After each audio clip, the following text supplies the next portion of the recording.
گزشتہ جمعہ حضور صلی اللہ علیہ وسلم کی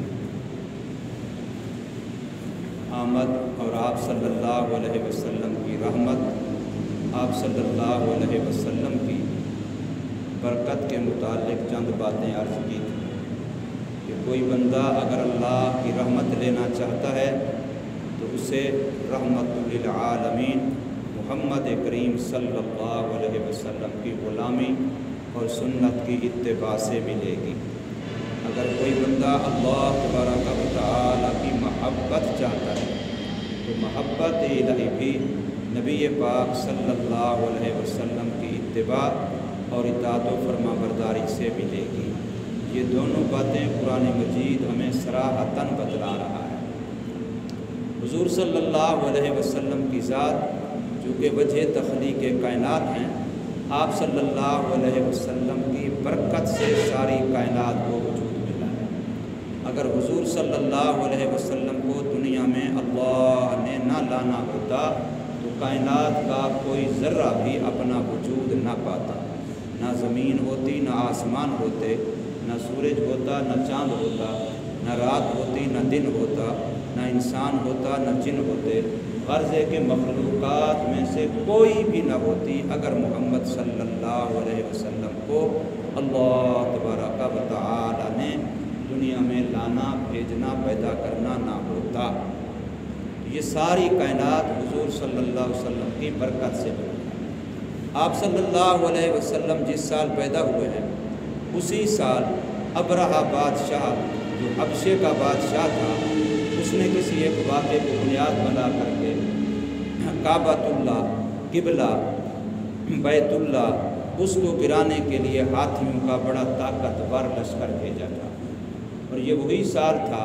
جس سال نبی پاک صلی اللہ علیہ وسلم کی ولادت با سعادت ہونی تھی۔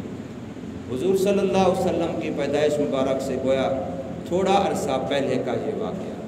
اور اس میں اللہ تبارک و تعالی نے ساری طاقت کے باوجود، ساری انتظام اور تیاری کے باوجود اس لشکر کو اپنی ایک کمزور سی مخلوق چڑیوں میں سے بھی چھوٹی چھوٹی چڑیاں، ان ابابیلوں سے اللہ نے اس لشکر کو مروایا اور ہاتھیوں کے لشکر کو ناکام اور نامراد واپس کرایا۔ اور علماء نے لکھا ہے کہ یہ بھی محمد کریم صلی اللہ علیہ وسلم کی آمد کی برکت تھی۔ حضور صلی اللہ علیہ وسلم کی برکات میں سے ہے کہ آپ صلی اللہ علیہ وسلم کا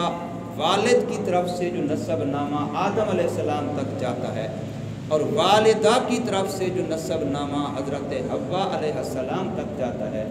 دونوں کی طرف سے ماں اور باپ دونوں طرف سے یہ مکمل پشت در پشت یہ پاک حضور صلی اللہ علیہ وسلم کے والدین، باپ اور ماں دونوں کی طرف سے نسب نامہ آدم علیہ السلام تک یہ پاک اور مقدس سلسلہ ہے۔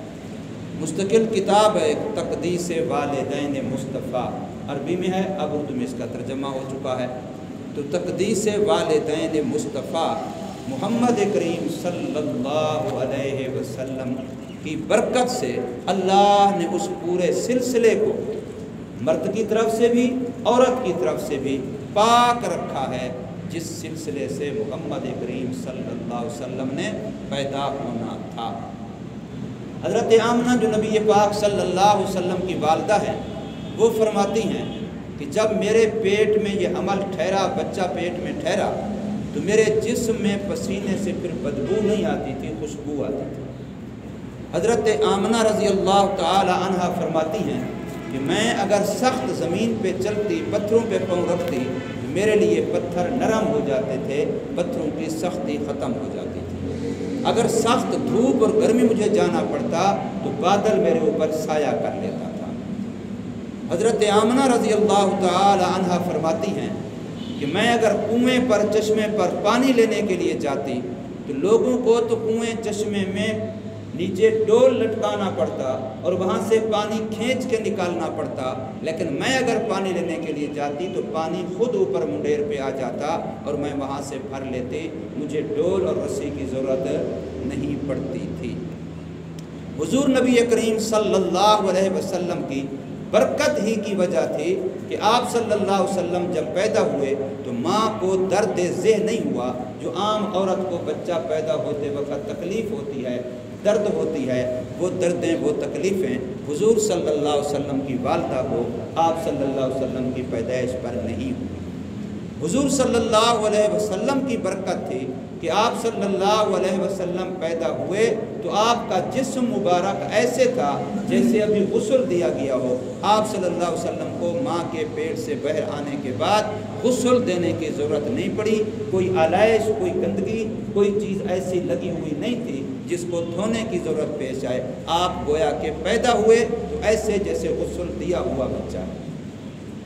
آپ صلی اللہ علیہ وسلم کی برکت تھی کہ آپ صلی اللہ علیہ وسلم پیدا ہوئے تو آپ کا ختنہ پہلے سے کیا ہوا تھا، بعد میں آپ صلی اللہ علیہ وسلم کے ختنہ کرنے کی ضرورت پیش نہیں آئی۔ جیسے کہ عام بچے کا ختنہ کیا جاتا ہے تو نبی پاک صلی اللہ علیہ وسلم مختون پیدا ہوئے، ختنہ شدہ پیدا ہوئے، آپ صلی اللہ علیہ وسلم کے بعد میں ختنہ کرانے کی ضرورت پیش نہیں آئی۔ آپ صلی اللہ علیہ وسلم ہی کی برکت تھی کہ جب آپ پیدا ہوئے ہیں تو پورے گھر میں ایک خوشبو پھیل گئی ہے۔ آپ صلی اللہ علیہ وسلم ہی کی برکت تھی کہ آپ صلی اللہ علیہ وسلم پیدا ہوئے ہیں تو ایران اور کسریٰ کا، مجوسیوں کا وہ آتش کدہ جو عرصہ دراز سے جو آگ کی پوجا کرتے تھے وہ مستقل جل رہا تھا اور اس کے اندر آگ کبھی بجھی نہیں تھی، لیکن آپ صلی اللہ علیہ وسلم کی پیدائش مکہ میں ہوئی تو فارس کا وہ آتش کدہ بغیر کسی زہری سبب کے خود بخود بجھ گیا۔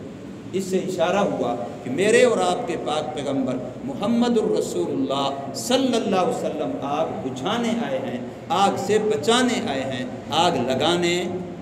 نہیں آئے، آگ سے جلانے نہیں آئے۔ میرے اور آپ کے پاک پیغمبر صلی اللہ علیہ وسلم کے آنے سے آگ بجھی ہے، آگ ختم ہوئی ہے۔ تو یہ اشارہ تھا کہ جو ان کا دامن پکڑے گا، جو ان کی اطاعت کرے گا، جو ان کی غلامی کرے گا، جو ان کا بن جائے گا، وہ آگ سے بچ جائے گا۔ اس لیے آگ سے بچنے کا یہی نسخہ ہے دنیا میں بھی آخرت میں بھی کہ محمد کریم صلی اللہ علیہ وسلم کے غلام بن جائے۔ حضور صلی اللہ علیہ وسلم، آج کل بعض لوگ جہالت کی وجہ سے، کم علمی کی وجہ سے، یہ میلاد کے حوالے سے مشعل بردار جلوس نکالتے ہیں، خاص کر ہمارے فیصل آباد میں ہر سال نکلتا ہے، اور یہ بہت بڑی غلطی ہے کہ میرا پیغمبر صلی اللہ علیہ وسلم تو آگ بجھانے آیا ہے، میرا نبی صلی اللہ علیہ وسلم تو آگ سے بچانے آیا ہے، آگ لگانے نہیں آیا۔ آگ یہ مجوسیوں کا شیوا ہے، آگ کا احترام مجوسی کرتے ہیں۔ ہمارے ہاں تو قرآن ہے، ہمارے ہاں تو حدیث ہے، ہمارے ہاں تو درود پاک ہے، ہمارے ہاں تو شریعت ہے، ہمارے ہاں تو وہ چیزیں ہیں جن کی محمد صلی اللہ علیہ وسلم سے نسبت ہو گئی ہے، جن سے حضور صلی اللہ علیہ وسلم کا ایک تعلق بن گیا ہے، چاہے وہ حضور کے کپڑے کا ہو، چاہے وہ حضور کے جوتے کا ہو، چاہے وہ حضور کی بکریوں کا ہو، چاہے وہ حضور کی گھر والیوں کا ہو، چاہے وہ حضور کی آل اولاد کا ہو، چاہے وہ حضور کے صحابہ کا ہو، چاہے وہ حضور صلی اللہ علیہ وسلم کی سواریوں کا، اونٹنی کا ہو، گھوڑے کا ہو، دراز گوش کا ہو، جس چیز پر بھی حضور صلی اللہ علیہ وسلم نے سواری فرما لی، جس چیز کا حضور سے تعلق بن گیا، ہمارے لیے تو وہ بابرکت بن گئی ہے۔ اس لیے حضور صلی اللہ علیہ وسلم کی برکت سے آپ صلی اللہ علیہ وسلم کی پیدائش پر آگ بجھی ہے۔ اسی طریقے سے حضور صلی اللہ علیہ وسلم کے پیدا ہونے پر کسریٰ کے وہ محلات کے کنگرے گرے ہیں جو ان کی تکبر کی علامت تھے، جو ان کی بڑائی کی علامت تھے، جو ان کی شان و شوکت کی علامت تھے۔ بتلا دیا گیا ہے کہ اب شان و شوکت محلوں سے نہیں ملے گی، اب شان و شوکت مال سے نہیں ملے گی، اب شان و شوکت بڑی گاڑی سے نہیں ملے گی، اب شان اس کی ہوگی جو محمد کا غلام ہوگا صلی اللہ علیہ وسلم۔ اب شان اس غریب کی ہوگی جو محمد کا غلام ہوگا، شان اس امیر کی ہوگی جو آپ صلی اللہ علیہ وسلم کا غلام ہوگا، شان اس مرد کی ہوگی جو حضور کا غلام ہوگا، شان اس عورت کی ہوگی جو حضور کی غلامی کرے گی، اور شان اسی بندے کی ہوگی، شہری ہو یا دیہاتی ہو، پڑھا لکھا ہو یا ان پڑھ ہو، جو محمد کریم صلی اللہ علیہ وسلم کی سنتوں کو اپنائے گا اور حضور سے سچی سچی محبت کرے گا، شان اس کی ہوگی۔ اس میں امیری غریبی کو کوئی دخل نہیں ہے، کچے پکے مکان میں رہنے والے کو کوئی دخل نہیں ہے، کس خاندان کا ہے، کون سی زبان بولتا ہے، اس کا کوئی اب اثر نہیں ہے۔ اب فرق ہے تو صرف یہ کہ جو اللہ کے ہاں متقی ہے، یعنی محمد صلی اللہ علیہ وسلم کا غلام ہے، وہ بڑا عزت والا ہے، بڑی شان والا ہے، بڑے مرتبے والا ہے، بڑے عہدے والا ہے، وہی اللہ کے ہاں مقبول ہے جو محمد صلی اللہ علیہ وسلم کا غلام۔ جو حضور صلی اللہ علیہ وسلم کا غلام نہ ہو، چاہے وہ سونے کے محلات میں رہے، اس کی مچھر کے پر کے برابر بھی وقت و اہمیت و حیثیت نہیں ہے، چاہے وہ بڑی بیلنس کا مالک ہو، بڑی گاڑیوں میں رہتا ہو پھرتا ہو، کوئی اس کی وقت نہیں جس کا محمد صلی اللہ علیہ وسلم سے تعلق نہیں۔ حضرت بلال کا حضور سے تعلق ہے، کتنی بڑی شان مل گئی۔ حضرت صہیب رومی کا حضور سے تعلق ہے، کتنی بڑی شان مل گئی۔ حضرت سلمان فارسی کا حضور صلی اللہ علیہ وسلم سے تعلق ہے، کتنی بڑی شان مل گئی۔ حالانکہ یہ غلام تھے، بکتے بکاتے مکہ پہنچے، حضور صلی اللہ علیہ وسلم کے غلام بن گئے، تو حضور کے غلام نہیں تھے تو بکریوں کی طرح بیچے جا رہے تھے، جب حضور کے غلام بن گئے تو جنت کے مالک بن گئے، عرش ان کے پاؤں کے نیچے آ گیا، جنت ان کے پاؤں کے نیچے آ گئی، عرش ان کے پاؤں کے نیچے آ گیا جب حضور صلی اللہ علیہ وسلم کے غلام بنے۔ اس لیے حضور صلی اللہ علیہ وسلم کی برکتیں بے شمار ہیں، آپ کی برکتوں کا، آپ کی رفعتوں کا، آپ کی بلندیوں کا، آپ کی شانوں کا، آپ کی رحمت للعالمینی کا کوئی مسلمان کیا کوئی انسان بھی انکار نہیں کر سکتا۔ مسلمان تو ہے ہی حضور صلی اللہ علیہ وسلم کا غلام، کوئی مسلمان حضور کی رحمت کا انکار کیسے کر سکتا ہے، حضور کی برکت کا انکار کیسے کر سکتا ہے، حضور صلی اللہ علیہ وسلم کی رفعت اور بلندی، عظمت اور شان کا انکار کیسے کر سکتا ہے۔ میں کہہ رہا ہوں مسلمان نہیں، کوئی عقل مند انسان نہیں کر سکتا، عام انسان نہیں۔ اللہ کی جتنی مخلوقات ہیں ساری مخلوق بھی محمد صلی اللہ علیہ وسلم کی عظمت کو بھی سمجھتی ہیں، رحمت کو بھی سمجھتی ہیں، برکت کو بھی سمجھتی ہیں۔ حدیثوں میں واقعات آتے ہیں،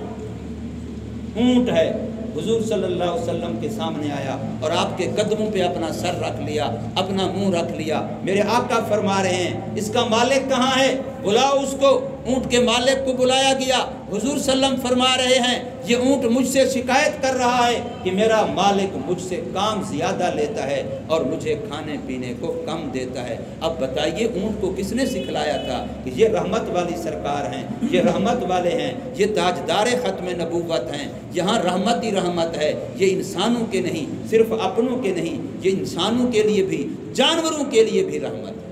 حضور صلی اللہ علیہ وسلم کے بارے میں حدیث میں آتا ہے آپ باہر نکلے، تقاضے کی ضرورت پیش آ گئی، پیشاب پخانے کی ضرورت پیش آ گئی، پردہ کرنے کی ضرورت پیش آئی، درخت دور دور کھڑے تھے، آپ نے اشارہ کیا درختوں کو، سارے چل کر کے قریب اکٹھے ہو گئے، جھنڈ بن گیا، پردہ بن گیا، حضور نے تقاضا فرما لیا، پھر درخت دوبارہ اپنی جگہ پہ چلے۔ یہ ان کو کس نے سکھایا تھا؟ یہ میرے آقا صلی اللہ علیہ وسلم کی رحمت ہے، یہ میرے آقا صلی اللہ علیہ وسلم کی برکت ہے۔ میرے بھائیوں، ہم کوئی عام نہیں ہیں، ہم تو اس نبی کے امتی ہیں۔ اپنی مرتبے کو سمجھیں، اپنی شان کو سمجھیں۔ آج یہودیوں کی طرف ہم للچائی ہوئی نگاہ سے دیکھ رہے ہیں، ان کا تو نبی دعا کر رہا ہے اللہ مجھے نبوت نہ دے، مجھے آخری نبی کا امتی بنا دے۔ آج ہم عیسائیوں کی طرف دیکھ رہے ہیں، ان کی طرف للچائی ہوئی نگاہوں سے، ان والا لباس، ان والی وضاحت، ان والا طور طریقہ، ان والی زندگی۔ خدا کے بندوں کہاں جا رہے ہو؟ اللہ نے تمہیں بلندی دی ہے، تم نیچے کو آنا چاہتے ہو، اللہ نے تمہیں شانیں دی ہیں، تم تنزلے میں آنا چاہتے ہو، تم تو امت محمدیہ ہو، ساری کائنات کے لیے جیسے تمہارا پیغمبر تمام نبیوں سے افضل ہے، یہ امت تمام امتوں سے افضل ہے۔ یہ مرتبہ اللہ نے ہمیں دیا ہے، ہم آقا ہیں اور ہم اپنے غلاموں کے غلام بن رہے ہیں۔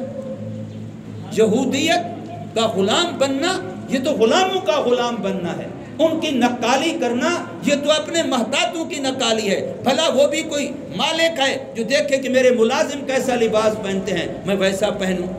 میرے ملازم کون سا جوتا پہنتے ہیں میں ویسا پہنوں۔ یہ بھی کوئی ذہن کی سطح ہوگی، یہ بھی کوئی سوچ کی سطح ہوگی۔ یہ تو اپنی سوچ کی گویا ایسے بندے کی سوچ بیمار سوچ ہے، گندی سوچ ہے، گھٹیا سوچ ہے۔ تو اپنی سوچ کو اونچا کریں، آپ محمد صلی اللہ علیہ وسلم کے غلام ہیں، آپ کی نسبت رسول اللہ صلی اللہ علیہ وسلم کے ساتھ ہے۔ اپنی عظمت کو پہچانیے، اپنی شان کو پہچانیے۔ کوئی بھی ہو دنیا جہان میں امت مسلمہ کے علاوہ، کوئی بھی ہو، کسی دھرم سے تعلق رکھتا ہے، کسی مذہب سے تعلق رکھتا ہے، کسی ذہن سے تعلق رکھتا ہے، کوئی عزم اور سوچ رکھتا ہے، اور کتنا بڑا امیر کبیر ہے یا فلاں فلاں ہے، اللہ کی قسم ایک ادنا مسلمان کے مقابلے میں اس کی کوئی حیثیت نہیں، ادنا سے ادنا مسلمان کے مقابلے میں بھی اس کی کوئی حیثیت نہیں ہے۔ اس لیے مسلمان آج بیچارہ پیچھے اس لیے جا رہا ہے کہ اس نے اپنا مقام، اپنا مرتبہ سمجھا ہی نہیں۔ اس کو پتہ ہی نہیں ہے کہ میرے پاس جو کلمہ ہے، میرے پاس جو محمد الرسول اللہ والا جملہ ہے، یہ کتنا قیمتی ہے۔ میرے پاس جو اللہ کا قرآن ہے، میرے پاس جو نبی پاک صلی اللہ علیہ وسلم کا فرمان ہے، میرے پاس جو محمد الرسول اللہ صلی اللہ علیہ وسلم کا اسوہ حسنہ ہے، سیرت مقدسہ ہے، آپ صلی اللہ علیہ وسلم کی حیات طیبہ ہے، یہ کتنی بڑی دولت ہے، اس کا ہمیں مسلمانوں کو اندازہ نہیں ہے۔ جنہوں نے اس کی قدر کی، وہ بلال غلام تھا، جنت میں اس کے قدموں کی آہٹ سنی جا رہی ہے۔ وہ سلمان فارسی، وہ فارس کا تھا، وہ عرب کا نہیں تھا، وہ حضور کے خاندان کا نہیں تھا، اس کی زبان فارسی تھی، فارس کا تھا، سلمان فارسی۔ آج بھی اس کے ساتھ فارسی کا لفظ لکھا بولا جاتا ہے، لیکن حضور کی غلامی کی تو میرے آقا نے ایک موقع پر فرمایا، سلمان و منی، سلمان تو میرے خاندان کا بنا۔ اہل بیت میں سے قرار دیا ان کو۔ حضرت سلمان فارسی اجمی کو حضور صلی اللہ علیہ وسلم نے اپنے اہل بیت میں سے قرار دیا، سلمان و منی، سلمان تو میرے خاندان کا ہے۔ یہ کتنی بڑی بات ہے، یہ حضور کی غلامی سے ملا ہے۔ حضور صلی اللہ علیہ وسلم کی ادنا سنت کی یہ قیمت ہے۔ بار بار یہ واقعہ سنایا جاتا ہے کہ جنگ کے موقع پر صحابہ کرام صرف مسواک والی سنت پہ عمل کرتے ہیں تو سارا کفر میدان چھوڑ کے بھاگ جاتے ہیں۔ یہ میرے آقا کی ایک سنت کی برکت ہے۔ اگر ہم کھانا سنت کے مطابق کھا لیں، میں نے پچھلے جمعے بھی عرض کیا تھا، یہ جو ربیع الاول کا مہینہ آتا ہے، یہ کوئی رسم منانے کا مہینہ نہیں ہے، یہ میرے اور آپ کے لیے تجدید عہد کا مہینہ ہے۔ ہر سال کے بعد ہم اپنی زندگی کا جائزہ لیں کہ ہم کتنا سنتوں پہ عمل کر رہے ہیں اور کہاں کہاں کمزوری ہے، اس کمزوری کو ختم کریں۔ کھانا سنت کے مطابق کھائیں، پانی سنت کے مطابق پئیں، سونا سنت کے مطابق ہو، میل جول سنت کے مطابق ہو، رہن سہن سنت کے مطابق ہو، لین دین سنت کے مطابق ہو۔ جب آپ سنت کو اپنا لیں گے تو پھر دیکھیں اللہ کی رحمت کے دروازے آپ کے لیے کھلتے کیسے، پھر آپ سب سے بڑے غنی ہو جائیں گے۔ لیس الغنی بالمال، زیادہ مال سے بندہ غنی نہیں بنتا۔ الغنی غنی النفس، غنی وہ ہوتا ہے جس کا دل غنی ہو۔ جب آپ کے پاس سنت کی دولت آ جائے گی، آپ سب سے بڑے غنی ہوں۔ اور اگر سنت کی دولت نہ ہو تو پھر مسلمانوں کا بادشاہ بھی کافروں کے سامنے ہاتھ سوال کر کے یوں نیاز مندانہ کھڑا ہوتا ہے، تو پھر کیا اس کی مالداری، اس کی دولت، اس کے عہدے کا کیا؟ اس سے تو وہ غریب اچھا ہے جو خوددار تو ہے۔